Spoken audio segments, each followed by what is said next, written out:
नमस्कार शेतकरी बंधूंनो, हळद उत्पादक शेतकऱ्यांसाठी महत्त्वाची बातमी आलेली आहे। पहा मित्रांनो, हळदीच्या दरात आज वाढ झाली की भाव घसरलेत चॅनलच्या माध्यमातून। मित्रांनो, पण चॅनलला अजून सबस्क्राइब केलं नसेल तर सबस्क्राइब करा, कारण असे दररोजचे बाजारभावाचे व्हिडिओ आपल्याला पाहायला मिळतील। पहिली बाजार समिती आहे मुंबई। हळदीला आवक आली आहे 125 क्विंटलची। कमीत कमी मुंबईला हळदीला दर मिळालेला आहे 18,000 रुपये। सर्वात जास्त दर मिळाला 24,500 रुपये, तर सर्वसाधारण दर मिळाला 21,250 रुपयाचा।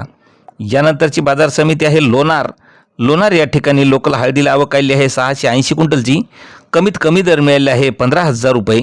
सर्वात जास्त दर मिळाला 16,200 रुपये, तर सर्वसाधारण दर मिळाला 15,600 रुपयाचा। यानंतरची बाजार समिती आहे मेहकर या ठिकाणी लोकल हळदीला आवक आलेली आहे 1,290 क्विंटलची। कमीत कमी दर मिळाले आहे 13,500 रुपये। सर्वात जास्त दर मिळाला 16,300 रुपये, तर सर्वसाधारण दर हा 15,000 रुपये मिळालेला आहे। नंतरची बाजार समिती आहे नांदेड या ठिकाणी हळदीला आवक आलेली आहे 1,567 क्विंटलची। कमीत कमी दर मिळाले आहे 13,000 रुपये।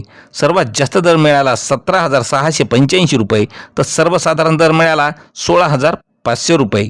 यानंतरची बाजार समिती हिंगोली या ठिकाणी हळदीला आवक आलेली आहे 1,801 क्विंटलची। कमीत कमी दर मिळाले आहेत 13,940 रुपये।